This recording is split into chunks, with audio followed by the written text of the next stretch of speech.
పోచకోదన్న fights అయితే మాత్రం super అనమాట. ఇంకా సీజ్ ఫైర్ అని వచ్చానమాట. ఇంకా దానికి తోడు మన అనిరుద్ధ్ ఇచ్చిన బీజం అయితే మాత్రం చాలా బాగా అనిపించింది. జైలర్ తర్వాత అంతకు మించి ఒక డిఫరెంట్ ఒక ఎలివేషన్ ఇచ్చిన బ్యాక్గ్రౌండ్ గూస్ బంప్స్ అన్నమాట. నిజంగా ఫస్ట్ హాఫ్ అంతా గూస్ బంప్స్ విజిల్స్ తో మంచి హైప్ లో వెళ్తుంటాయి సినిమా అంతా కూడా. బట్ సెకండ్ హాఫ్ అయ్యేప్పటికి ఏంటంటే ఒక ఇన్నోసెంట్ క్యారెక్టర్ రావడం, తర్వాత కథనికి సెకండ్ పార్ట్ లీడ్ ఉంది కాబట్టి సెకండ్ పార్ట్ అలాగే ఆపేశారు. సెకండ్ హాఫ్ బాగుందా బాగలేదని మనం చెప్పుకోలేము. బట్ జాన్వీ కపూర్ కి అయితే చాలా తక్కువ స్క్రీన్ ప్రెజెన్స్ ఇచ్చారు. కేవలం చుట్టమల్ల సాంగ్ కోసమే ఆవిడ పెట్టినట్టు అనిపించింది. ఆ సాంగ్ లో ఆవిడ గ్లామరస్ మాత్రం తప్ప సినిమాకి ఎటువంటి ప్లస్నెస్ లేదు. ఇంకా సైఫ్ అలీ ఖాన్ గారి క్యారెక్టరేషన్ అయితే ఏమో లాగా ఉందంటే హీరోతో సమానంగా అనిపించింది నాకైతే ఫస్ట్ హాఫ్ లో అయితే మాత్రం. ఆయన క్యారెక్టర్ కూడా చాలా బాగుంది. ఇంకా శ్రీకాంత్ గారు అన్ని కూడా శ్రీకాంత్ గారు కావచ్చు, ప్రకాశ్ రావు క్యారెక్టర్ ఎన్ని రెగ్యులర్ క్యారెక్టర్స్ మనం. బట్ సినిమాకి మాత్రం రొటీన్ కథ అయినా సరే రాసుకున్న అది తీసిన టేకింగ్ అండ్ డైలాగ్స్ కూడా చాలా బాగా అనిపించింది నాకైతే. ఎమోషన్ సీన్స్ లో కావచ్చు, ముఖ్యంగా అనిరుద్ధ్ గారు అయితే నెక్స్ట్ లెవెల్ లో పెట్టారు సినిమాని. చాలా పెద్ద ప్లస్ అన్నమాట సినిమాకి. మ్యూజిక్ మాత్రం ఆ ఎలివేషన్ సీన్స్ ఇచ్చిన మాసీ బ్యాక్గ్రౌండ్ కానీ, ఎమోషన్ సీన్స్ మిడిల్ బీజిఎం కానీ చాలా బాగా అనిపించింది. ఇంకా చాలా ఏళ్ల తర్వాత చాలా చిన్న కుర్రలాగా డాన్స్ చేసాడు ఆయుధ పూజ అనే సాంగ్ లో. ఫస్ట్ సాంగ్ లో అయితే మాత్రం ఎన్టీఆర్ డాన్స్ అయితే మాత్రం ఇరగ తీసేశారు. టెంపర్ తర్వాత ఆ రేంజ్ డాన్స్ అయితే చూశానండి నేనైతే. ఇంకా కొర్రల శివ గారు ఏదైతే రాసుకున్నారో అది కూడా సెకండ్ హాఫ్ లో యాక్షన్ పార్ట్ కొంచెం ఎక్కువ పెట్టుంటే ఇంకా పెద్ద బ్లాక్ బస్టర్ అవుతుంది సినిమాని.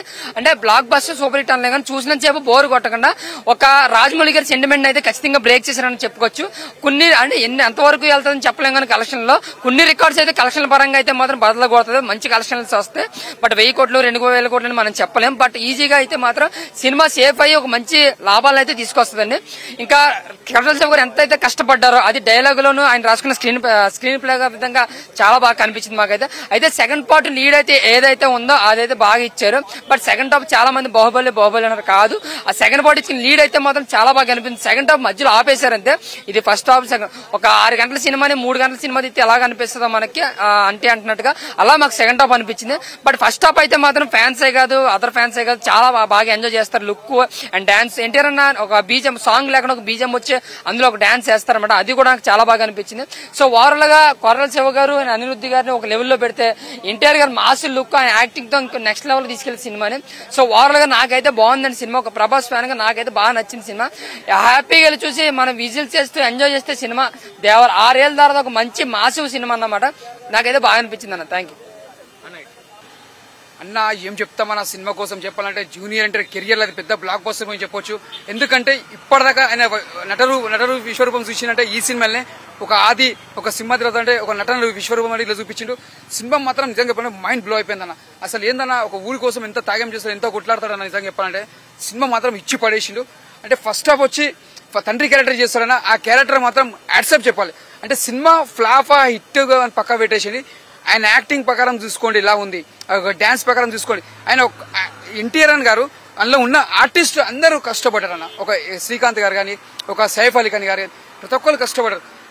కొరటాల శివ ఒక మిర్చి తీసుకోండి, ఒక శ్రీమంతుడు తీసుకోండి, ఒక జనతా క్యారెక్టర్ తీసుకోండి. అంటే ఒక్కొక్క స్టోరీ ఒక డిఫరెంట్ ఎలా తీసుకుంటాం. ఈ స్టోరీ కూడా బాగుంది. అంటే చాలా మంది ఏమనుకుంటారు ఇక్కడ హీరో చనిపోయినాక సినిమా కొంతమందికి అర్థమవుతలే అంటారు. ఎందుకు అర్థమవుతలే? ఆయన ఎందుకు చనిపోతాడు? ఒక ఊరి కోసం ప్రజలు బాగుండాలని చనిపోతాడు.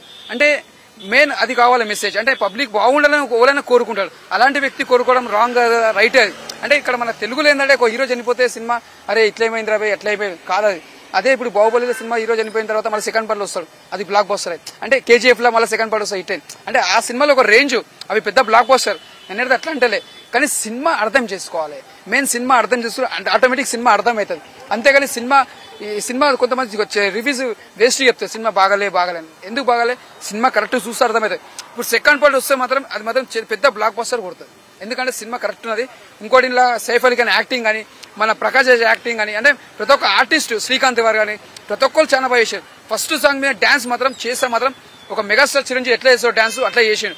సెకండ్ వచ్చి చుట్టమల్లి సాంగ్ ఉంది, ఆ సాంగ్ మీద కూడా చాలా హీరోయిన్ కూడా డాన్స్ బాగా చేసింది. అంటే ఇప్పటిదాకా ఎన్టీఆర్ కి డాన్స్ అంటే మంచి పేరు ఉంది.